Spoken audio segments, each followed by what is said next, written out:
formada olacaq olan ətir. Deyim, bəsit formada olacaq. Demirəm. Mesela ne yapmasın?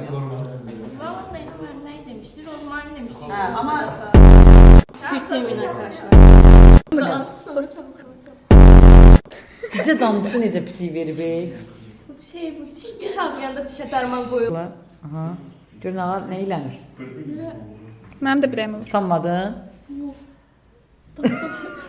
Şu an bu nə oldu? Şeydir. Normal mı diye bu yarı sanat geçiyoruz bundan. Ətir hazırlayır, möhtəşəm bir sonda. İşte sana gideceğim dedim.